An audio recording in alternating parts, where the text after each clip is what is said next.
Oh man, and here we are. We're doing it live. Yeah. What's up, JL? What's going on? So, well, same old shit, different day. It was a lot of fun. I guess I need to edit because Prime Red's not going to join us tonight, so I'm going to edit this here really quick.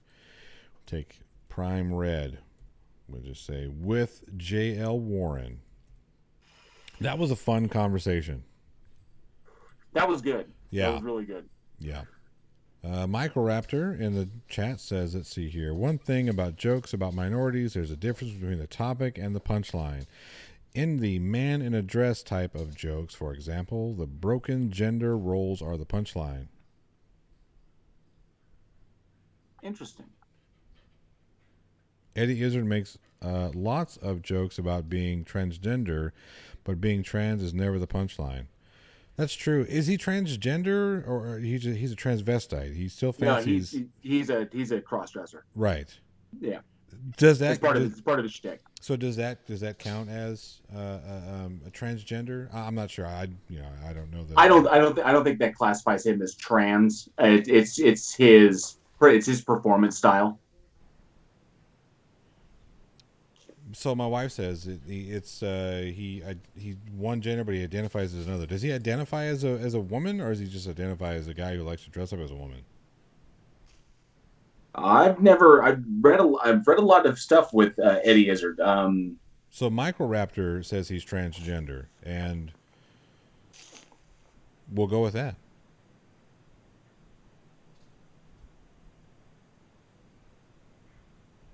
I'll be up in about 30 minutes. Yeah. Sorry. Yeah, Speaking of, I can never really tell with there Eddie he Izzard because is. he's. Oh yeah, I'm on the. I got the video going too. Hang on. Let me. Let's see here. You're rather tiny down there. I know you always make me tiny. I don't know why. I don't know Well, what it is no, it's with you. because you can't figure out the left right. Oh, it's my fault. It's always your fault. Oh, that's what they say. There you go. There. Now you're not. Well, you know what? Let's do this because this is fun. Oh, okay, I see it. Okay, so Eddie Izzard, for clarification, Eddie Izzard uses transgender as an umbrella term, but he identifies as gender fluid, somewhat boyish, somewhat girlish, to Ah, quote him. okay. And that what pronouns he prefers, he said either he or she. It doesn't matter to him. In the past, he has identified as a transvestite, and he's also called himself a lesbian trapped in a man's body. Okay. So that makes sense. That makes sense. He's one funny guy, by the way, or well, he's one Oh, funny he really comedian. is. I'm sorry, one funny comedian. Uh, I remember the first time I saw Dress to Kill. Jesus Christ, I I hadn't laughed so hard in I don't know how long. Hey, actually, one of my favorite artists, and I was lucky enough to meet this band like 4 times. Do you remember that band Against Me, Johnny? Mm, They're from Jacksonville, Florida. No, I'm maybe. sorry, Gainesville. Yeah, they were like this folk pop. I'm sorry, folk punk band. Really awesome. So it was really interesting because I followed their career for a really long time. And Thomas Gable, like halfway through their career, he came out and he had transgender dysphoria, but it's like he's straight, but I mean he's straight, but he identifies himself as a female, and it was really interesting because like he would document it through his songwriting. And he would talk about this character he made up in his songwriting called Laura Jane Grace, and he was talking about himself. And all of a sudden, he got his name changed to Laura Jane Grace because he was having going through his songwriting. He was going through a long process of figuring out how to become who he is. It's really interesting. Is that the guy that was in the wasn't he in Pulp Fiction? No, Thomas Gable was not. He's an artist. He's the lead singer for the band Against Me. They got pretty. I would say the biggest that they got was after they put out Thrash Unreal. Yeah. And then they went on tour with the Foo Fighters, which is really cool. And that's before his transition, but it's a pretty interesting thing, and it had an effect on their band because it became more about him in expressing his struggle as a songwriter. Right. And then they lost a lot of members because they were like, well, we don't feel like we're Against Me anymore. It's now like the Laura Jane Grace band, which is fair enough. But they kick ass, man. Really interesting to kind of see the documentation through their, it took him like 3 albums of laying down hints that he did not identify, but he has a wife and he has a kid, and he just internally feels like he's a woman. Trying Microraptor to kind of back up Microraptor in the chat to just make sure that we're not misgendering her. Right. Exactly. Don't want to misgender, and if we do, it's not intentional. Oh no! Who's this? Microraptor. She's one of the big followers on. She's on the Discord and she's in the live chat now. Oh, right on. Yeah, no, I don't know. Right. Yeah. I would generally ask for a little bit of latitude. This is still relatively new concept. I say relatively new, but it's the gender appropriation or the gender pronouns, getting stuff right. Sometimes it's hard for us older cats to kind of to get on. It's just because there's a lot of categories, and you definitely do want to be respectful and not make people feel. I mean, dude. I mean, it's. I have no problem with really anyone unless you're just an asshole. Yeah. Yeah. So again, if we do, it's definitely not meant. Not intentional. Yeah, it's not intentional. We're not trying to misgender anybody. No. All jokes aside. So yeah. Yeah. It's this whole like exactly what needs to happen right now is like just more understanding and tolerance of more one another. Compassion, really. Yeah. Anyway, so let's get on to the fun stuff. My daughter brought home this for me right here. This is a jalapeno, and if the Irish Demon were around, and I wish he were, I would tell him that he'll wish I sent him this, because his super spicy pepper sauce is it's in Australia, where he is. So he should be having it in his possession real soon. Yes, and he has to eat it live. And it's going to be fun. It's going to be a fun one. Let's see here. Yeah, departed Kingsford, Smith, Sydney, Australia, on the 21st of June. And I don't think it takes 5 days to get to the other side to Perth. I don't think it takes 5 days to get there. I know Australia's big. It's a big fucking place. But still don't think it takes 5 days. So should be there soon. I can't wait, man. I'm looking forward to that one because he thought he was going to destroy me on Dad Joke Challenge, and that just did not happen. Do y'all like the hot ones? So I like hot ones. That's where I found most of my sauces. Was from the Hot Ones show. I need to be on that show because the host is a beast, man. I mean, he does that he does it all the time. JL, you familiar with Hot Ones? I am not. What channel is it on? It's on YouTube. It's on First We Feast. It's part of their lineup of shows. But I have heard of it. But now you said First We Feast. I've heard of it. I have not watched it.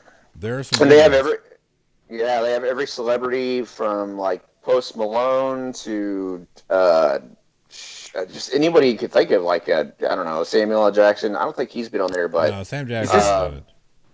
Is this where they have the wings with the okay, I saw the one with Neil deGrasse Tyson. That was a good one. Russell Brand is another really good one. You wouldn't think he'd be good at spicy food, seeing as how he's British, but Kevin Hart was a little. Kevin Hart could not hang. No, he couldn't hang, not at all. He started crying. And then who was that? Was it DJ Khaled who fucking tapped out after like the third wing? Uh huh. What a bitch. Damn. Wing 3 is still just like fucking ketchup. That's all that shit is. Yeah, I mean they were like so the spice level it pretty much goes like topa tipo topa It depends tipa, on the season. and then they have Sabratio. yeah, like the sriracha and then Louisiana hot sauce. I mean that's nothing, and then they get into the the major stuff. Yeah. Like okay, so there's like Cholula. Cholula, yeah. Yeah, so it used to start off with like Tabasco, and then it went to Tapatio, and then now it starts out. I mean, they start out much warmer than they used to. Like I think like halfway through. That's where they start now. It's like the halfway point of where it used to when it first started. But it's a really good show. It's a cool idea. I don't even think it's his. I think he got it from somebody else, a different cooking show or some shit. But yeah, it's fun. It's fun to see some of these guys. And it is great because like he can see his guest in total agony and pain, but he does this all the time. And then he'll come and he's going through the experience with them, and he's eating I don't know like 1 million Schofield units until he turn it on those guys, and then ask him a clear question about it needs a clear answer, and they're like. There's something wrong with you, man. You're an asshole. I hate you. I wanted to tell you, Johnny. We took over a week in horror. We took inspiration from you, and we unfortunately had a special guest kind of bail out on us. Which is it's okay. Things are crazy right now, but we had to come up with something for the After Dark session, and it was like crap. We don't have it After Dark, so on the fly we didn't do a dad joke. We did a horror joke off. Oh, that's cool. So, and Alex actually took that one. It was pretty slick, but that was something really funny. So thank you for the inspiration on that. You kind of saved our After Dark session this past week. Well, there you go. I've contributed something positive to the week in horror. Well, our jokes were like silly. It was stuff like I think I'm reading this new horror book in Braille. Something bad's about to happen. I can feel it. Yeah, well, that's a good one. Yeah. That is good. Or did you see the new horror film about the haunted thermometer? It was chilling. Very good. Very good. So I know I'll kill. I'm trying to get Keith because Keith falls for these really really easily. Oh yeah. It's true. I'm getting better though. I'm the bad thing is I'm starting to get desensitized every week that goes on. Yep. So I'm like, oh man, I'm getting better at being like, see what you did there. I appreciate what you're saying there. I'm laughing on the inside real hard. So I got a new setup here. I finally got a capture card so I can use my nice Canon. That's why I look so much less shitty. Or something. So yeah. I don't think you look less shitty. So tell me what you guys think. If you like the new setup or not.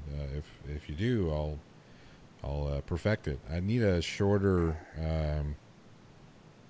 These what is this? What was that? These what did Micro Raptor say? I don't have my glasses on. Fuck. Like Keith. There we go. These jokes are more offensive than the misgendering. Well, shit. Well, Microraptor, there was an entire After Dark session of these jokes as we tried to make each other laugh. Yep. So I look forward to that. That comes out Sunday,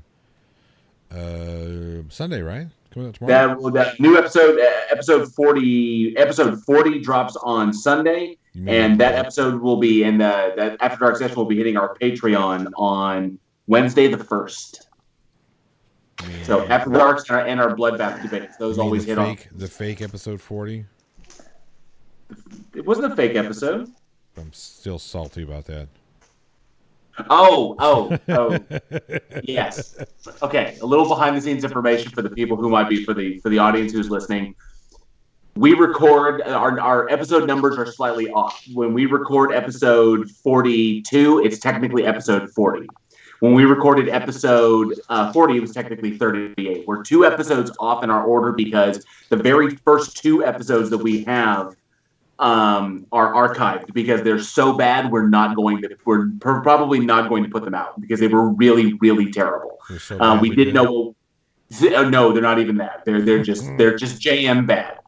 It's bad. Oh, And, don't do that to yourself. They were horrible. We didn't know what we were doing. It took us 3 episodes to figure out what kind of our style. The 3rd episode was okay enough to go out, and then we got better from there. But those first 2 episodes were absolutely atrocious. Sound was all off. We didn't have each other's vocal cues down. We were talking over each other. There were big long pauses. It was just terrible. And the script format wasn't finalized, so we didn't have anything. We just kind of let's jump on the mic and start talking about shit. And it was no good. So but those are all you figured out the entire plot hole format. Pretty much. So that will reset when we get to season 2, because season 2 begins here in we just completed 40, so in 12 weeks. In 12 more episodes, we will get to season 2, and then you'll see some big changes coming. We have big stuff. We have new artwork coming for everything. We have cool stuff coming on Patreon, cool stuff coming on the podcast. We're going to start doing live streams, and hopefully start generating some more really interesting content that I think people will like. But that'll be something to look forward to. See, this is one thing I don't like about what we got going on here. Well, you went color bars. I did. I went color bars, and now, I have to figure out why this thing likes to turn off mid whatever. So, start, stop. Come on, you can do it. So Microraptor, technically, to answer your question, the episode we just shot is technically episode 42, which is also the meaning of life, according to Doug Adams.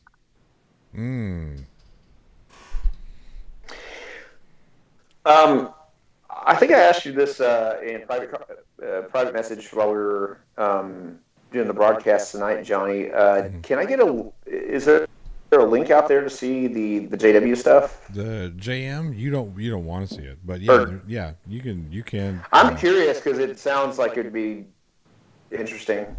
It's a train wreck. It is a huge train wreck. Yeah. I like to see a train wreck. Yeah. You can't not. No, it's a train wreck, but less funny. Yeah, it's not funny. Train wrecks are funny. Sometimes train wrecks are funny. It depends, really. I mean, it depends on the train wreck. I don't know. It's pretty dark. I just know that if a train wreck was funny, this train wreck was not funny. No, it's bad. Oh, some of it is painful to watch. It's horrible. It is horrible. Okay, so I have a question. Let's riff on that for a second. Talking about JM's awesome fan fiction. What's a good fan fiction film you've seen? Be it on YouTube, be it wherever.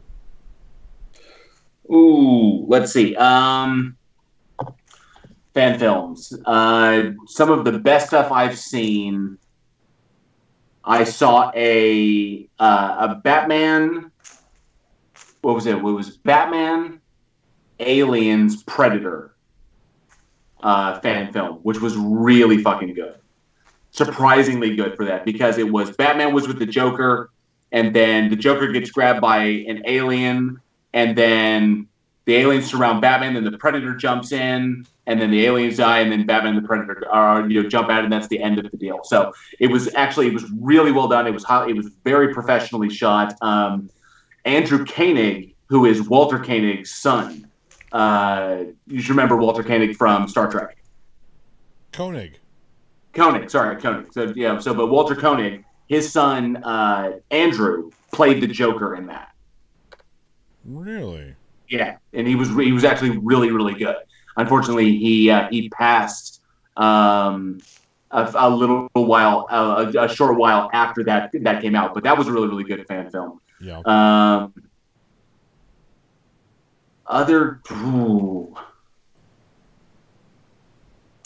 There are several. There was a Friday the 13th.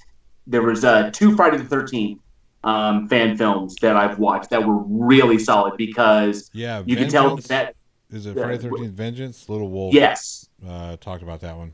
And the production value on Jason and going out to the camp and everything, the production value was stellar. That costume was fantastic. So I like legit Hollywood style. So the Friday the 13th ones I've seen, and of course I want to give a major shout out. I know he's probably not going to hear it, but I'm going to give a huge shout out to Paul Bailey, who is literally trying to be the next Freddy Krueger, and he did a little short as kind of like test footage for what he would look like portraying Freddy Krueger. And I honestly, it is the closest I've seen anybody get to a legitimate performance it's close to Robert Englund, but it doesn't mimic him.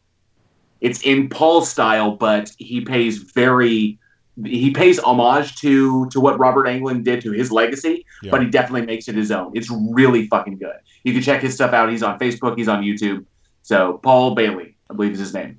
Did you ever see that fan film that it was a Punisher fan film where they got Thomas Jane to reprise the role?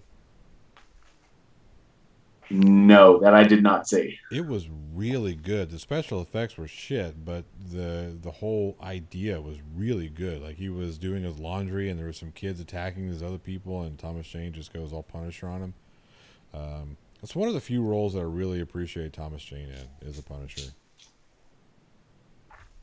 Interesting. Very cool. I'll have to check that out. It was actually really good. I saw it on YouTube years ago. I don't even know if it's still there. Hopefully it is, because, like I said, it was actually a really good fan film.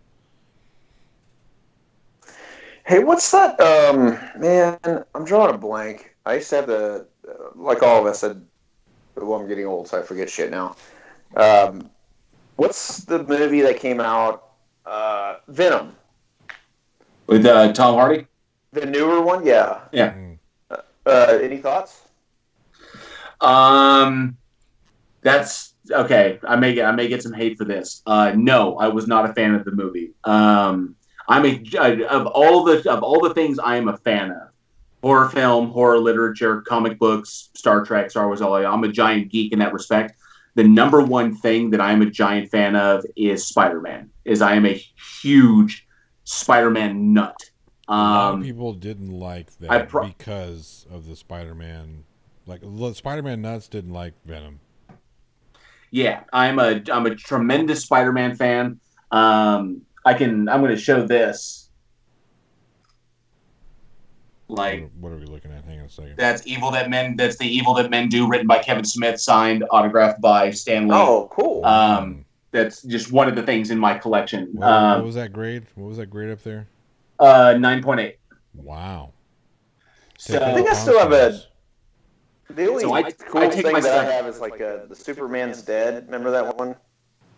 The Death of Superman. Oh, when Batman broke, not Batman. I'm thinking of Bane broke Batman's back. Broke his. Oh, that was Nightfall. That was Batman Nightfall. Yeah. So Venom.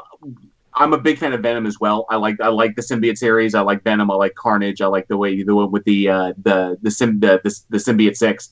I was not a fan of the movie because they played it like a buddy cop film, and the relationship between Eddie Brock and the symbiote was completely washed over in that movie. There was no, because the whole thing that informs the Eddie Brock saga or the Venom saga when the two of them joined together was their mutual hatred of Spider-Man. Yeah, so and Spider-Man, yeah. Exactly. So the symbiont did not have that hatred of Spider-Man going into it, and Eddie Brock just wasn't really all that kind of filled out like he should have been. So all you have are these two kind of outcasts that kind of join together, and they have kind of like a mutual deal. But it turns into a buddy cop film. Don't kill anybody. Oh, I'll try not to kill anybody. Oh, I'm going to kill people, and it's silly. And it could have been excellent, and it could have been a fantastic shoe-in. They could have definitely shooed it into the, with the idea that, Spider-Man was returning to Sony. They could have set this up. It could have been good. They could have been a great Spider-Man versus Venom or a Maximum Carnage, because I did like the drop of Woody Harrelson at the end with Cletus Cassidy. I've always thought that Woody Harrelson, after Natural Born Killers, was the only one who could play Cletus Cassidy well. So that'll be really fun to see Carnage on screen. But this film I was not a fan, just because I'm a big fan of Eddie Brock. I'm a big fan of the Venom series. The Lethal Protector series is one of my favorites. Spider-Man issue number 375, where Spider-Man and Venom, settle their differences and they go their separate ways. and Eddie goes off to San Francisco to be the Lethal Protector, and I'm just big on that. And I felt like a disrespect. It felt very much like Joe Quesada's One More Day when they sacrificed Spider-Man and Peter Parker and Mary Jane's relationship to save Aunt May for like the 10,000th time. Right. And it was shit like that. It was just very, very short-sighted. Done for fan service. Let's get something out. We need to get something because Marvel is going to run away with our cash cow if we don't do something. So we got to drop Venom to kind of lure Spider-Man back to Sony. So I saw the money grab, and while the effects were okay, and Venom definitely looked better than he did in Spider-Man 3, I couldn't feel it. I was kind of like, I can't get into this whole buddy cop routine. So, yeah, that seemed a little contrite. I didn't particularly care for it. I didn't really sit down and watch the whole thing because I'm not a huge Tom Hardy fan. A lot of people, they don't like hearing me say stuff like that. But yeah, I just wasn't really interested. So I kind of caught bits and pieces of it as it was on. I think it depends upon what he's in, because I don't know if you've seen the FX show Taboo. No. If you've ever watched Peaky Blinders. No. Okay. He was in both of those. There was a crime movie. God, the Rock and Roller. No, not that one. No, it was one where he played the twins. Oh, he played the psychotic twins, where he played both sides, and one of them has schizophrenia and the other one does not. And that one, he was amazing in that film. Look that up. So he's done a lot, and of course, if you've never seen Bronson was magnificent. Because Bronson, it was kind of like a mockumentary style kind of biopic about the Britain's most dangerous prisoner. Legend. You're thinking of Legend. No, it was called Bronson. No. The Tom Hardy movie where he played twins? Yeah, Legend. That was it. It. Yeah. Yeah. So he was great in that. He was fantastic in Bronson. I liked how Warrior, he was, oh my God, he was amazing in Warrior. That was one of the best depictions next to movies like Jarhead of what it was like, or Hurt Locker, of soldiers after war. Yeah. And I think he was phenomenal in that. I thought he was so good. Him and Joel Edgerton were fantastic. So again, it's not that I have like a distaste for him like I do Nick Cage. I don't know. For him, it's like he doesn't have like this I'm Tom Hardy kind of thing. You know what I mean? It doesn't. To me, he just seems like kind of a bland character actor, if you will.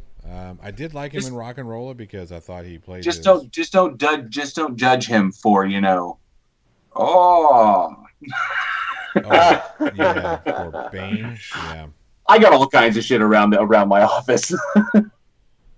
Yeah, That's interesting. You mentioned Jarhead. That was a pretty good flick with Jamie Foxx. Jamie Foxx did a great job. Yeah, that was a good depiction of the Gulf War. I really liked Hurt Locker. Jeremy Renner just was fantastic, and I like how it captured how Catherine Bigelow was able to capture the idea, kind of like how soldiers can't let go. Yeah, they come back, they come out of rotation, they go home, and they just can't let go. So they often get pulled back because it's the only place where things feel normal and in control. So, and I thought she captured that. And it was a very interesting. I mean, because so much had been done on as far as films go, like Heartbreak Ridge. That was about Grenada, but it was kind of like he was a Korea veteran, Vietnam veteran, Clint Eastwood, and then you have obviously Platoon. You got Full Metal Jacket, Apocalypse Now, and it was interesting to kind of get. They really nailed the Gulf conflict. They did that cool modern twist, and they weren't trying to act like they were. I mean, they couldn't act like they were doing that kind of like jungle warfare, Korea, Vietnam. I think they did good research. Yeah, with the Gulf War conflict, that is something that is a conflict, a military conflict that we know the most about. It was one of the most highly covered in the media.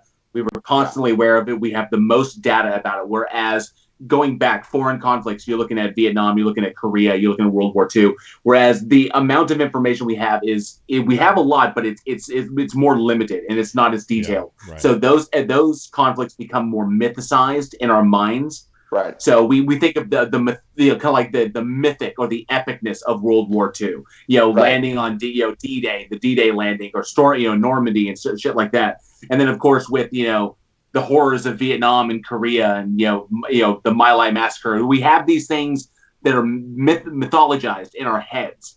And so and of course the veterans, then we're getting to the point where there's almost no veterans left from those foreign wars. And now we have to look back at the Gulf, and we have all this extra information, and it makes it so much more stark. And then, of course, now we've moved on. Now we have we're more than 10 years past the war on terror. So now we have Afghanistan, and we have some Pakistan and shit like that, in Iraq, where now we're looking at it from that angle because it's so heavily. Now we've grown up with this, unlike people who were watching MASH. People watching honestly, MASH. And that's an interesting fact you should bring up. And I'm not to be a downer, but I mean, it's like a never. Wars and conflicts are typically never ending, but I mean, this is something that since we were young in the 90s and the 80s or late 80s, we've been in the Middle East ever since. Yeah, I mean that's part of America. Part of American culture at this point. It's like, wow. It's like we're never gonna fucking get out of there. Well, I mean, war is money. It's the biggest money maker.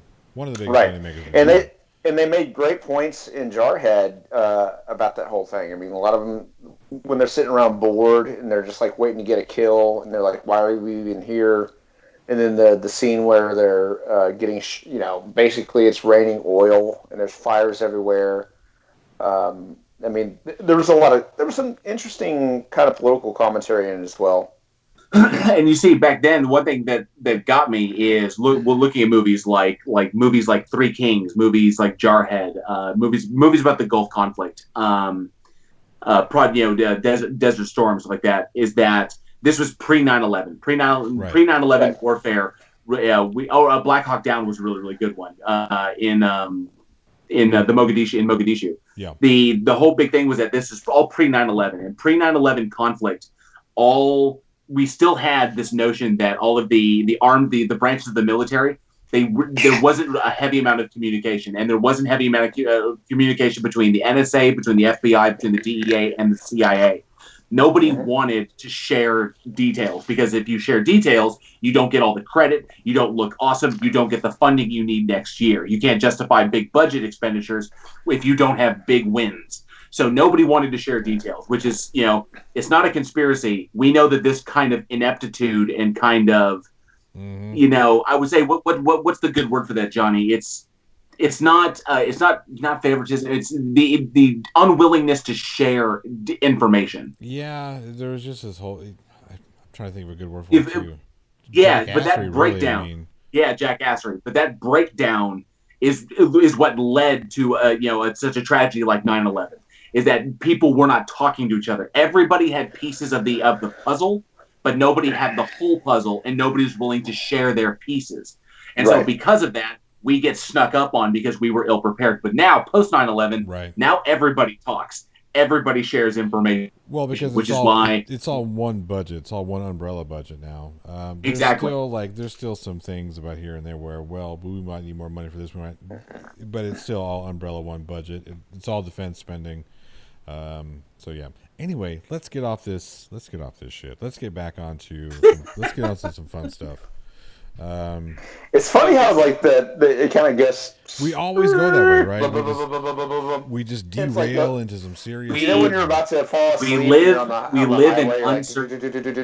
We live in uncertain times, and uncertain times give rise to certain topics to alleviate our uncertainty and our subconscious fears about what is going on outside our doors. Right. And absolutely. That's where art and film and television and stuff like that's where it can be real cathartic. When you watch a film like Hacksaw Ridge or Jarhead or something, and you get that release of experiencing, at least to a certain extent, what's going on in the world from a different point of view. So those are kind of cool. All right. That being said, who in the chat watched today's Karen Attack of the Karens video? Anybody? I'm curious as to hear what your favorite Karen or Darren was. JL, what I was want your to see favorite? it. My favorite was the chick in the phone store. Oh yeah. That chick was hilarious. She was because she was. God. I'm not giving money to the mafia or some shit like Yeah. that woman was just off the reservation. What were you saying there, Keith? I kind of want to get a cage match going with the Karens and see, put them all like a fight to the, two Karens enter, one Karen leaves, cut kind of thing. Yeah. I kind of want to get something like that. I'm telling you, I found a video. I've also found it's kind of making its way on social media. It's popped up a few places, but I found it fairly quickly because someone had posted up a video of it. Someone had posted it on Reddit, but the Reddit had not taken off. And I was like, oh, I got to see it. So I went and found the raw footage. So I went and found the actual footage and I cut it and sent it directly to Johnny. So I'm telling you, it is the Karen to end all Karens. Oh, yes. Yeah, that's going to be the next one here. Let's see here. Nobody in the chat? Nobody? You guys are killing me. I got to say that my favorite Karen on that was my number one, the poop slinger. Holy cow. Now, wow. Apparently, man, what happened was she was in this restaurant. This is in Canada, of all places, in fucking Canada. She needed to use the restroom. Obviously, that's the reason why she was able to shit on command, and they told her no. So I gotta say, I'm kind of on her side on this one a little bit, even though she picked it up and threw it. Yeah, she shat and threw it at somebody. And then wiped her ass and then threw. Yeah, and then threw that. You. Yeah. I mean, she went all the way, man. She was not screwing around. She was not. She made a statement. She was there to make a statement, and statement she made. Wow. That's some shit that you don't live down. Oh, hey, Martianista. I see you in the chat.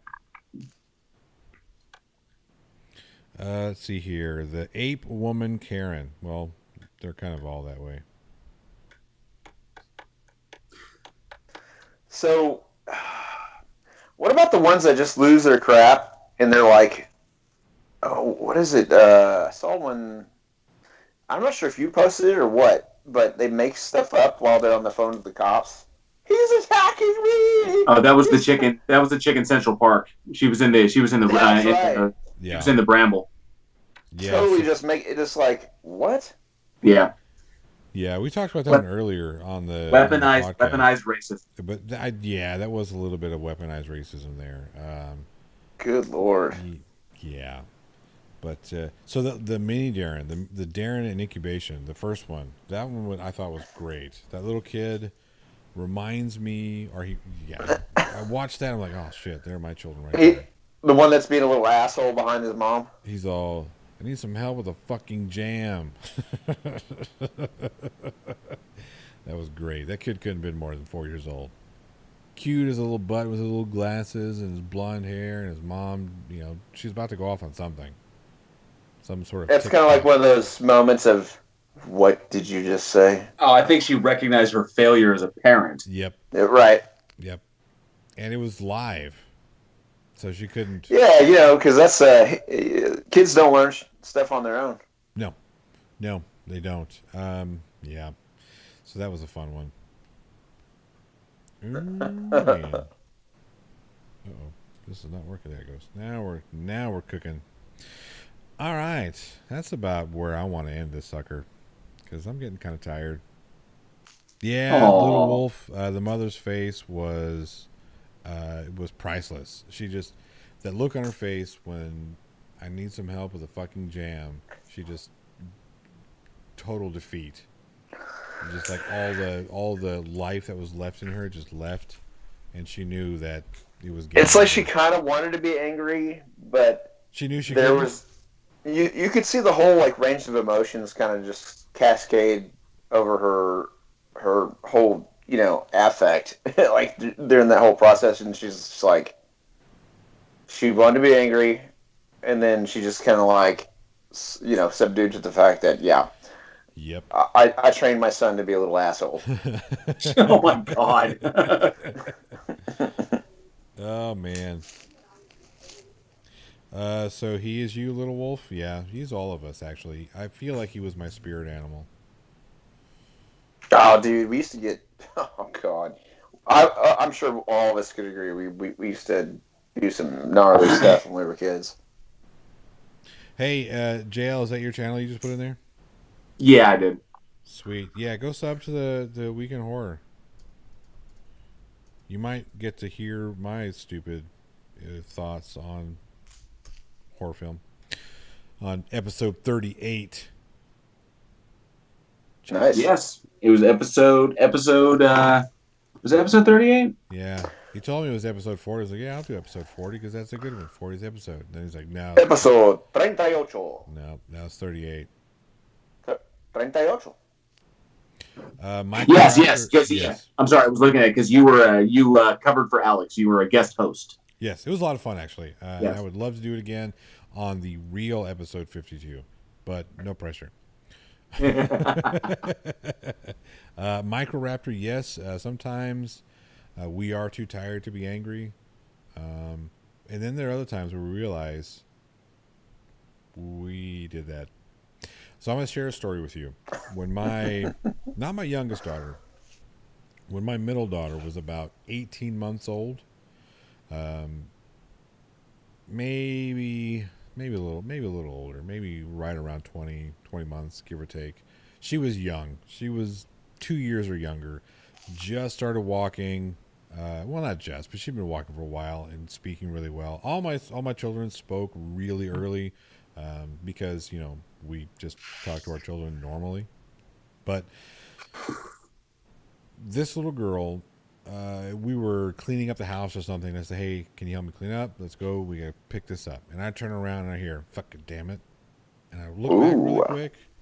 And I look at this little girl and she's looking at me and I'm looking at her and she's looking at me and I'm looking at her thinking, nah. Nope, that can't be. Whatever. I didn't hear that. I was just whatever. She said something different, and me being the cursor that I am, I just automatically assumed she was cursing. Whatever. So later on that evening, we're upstairs, and I ask her, "Hey, we need to clean our room." And she looks at me, and she takes her freaking fist, she balls it up, and puts it on her hip, and looks at me and says, "Fuck it, damn it." Oh, Yep. Nice. I certainly heard that earlier. So. And I couldn't be mad. I couldn't be mad at it. Couldn't be mad at her because, she probably got that from me. What are you going to do? All right, everybody. Key, say goodbye. Signing off, guys. Thanks for hanging out with us, as always. That's I can go on and on. Yep, you can. So I'm just not going to. You're just not going to. JL? I'm JL. Thanks so much. Check us out, weekendhorror.net, or check out our YouTube channel. Like and subscribe. And JL has an awesome video coming out soon about the JM Not Truth's great fan fiction Superman film. As soon as I get that put together, hopefully it'll be out Monday. I don't want to speak for JL though. Hopefully I have it to him to be able to put out as early as Monday. So keep an eye out for that. Jay, are you going to put that on the Weekend Horror, or are you going to put that on your personal? That's going to be on my personal one. Sweet. So yeah, whenever you do, make sure you throw that link and all of the Discords and all that shit. Will do. I take that fool apart at the seams. So it's good. I've got to say, I've seen some early cuts, and it's a lot of fun. I'm Johnny O. This has been The Plot Hole. I love you guys for coming out and hanging out with us in the after show. I'm old and I'm tired. I'm going to bed. I have to be at work in the morning. Thanks, guys. If you can, slide on over to the Patreon, become a Patreon, or become a producer of the show. Patreon.com/theplothole1. I really appreciate it if you do. Thanks so much for tuning in. hit that like button on the way out. Maybe tell your friends, subscribe, share, all that fun stuff. We'll see you guys, and don't forget, where are they at? Where are they at?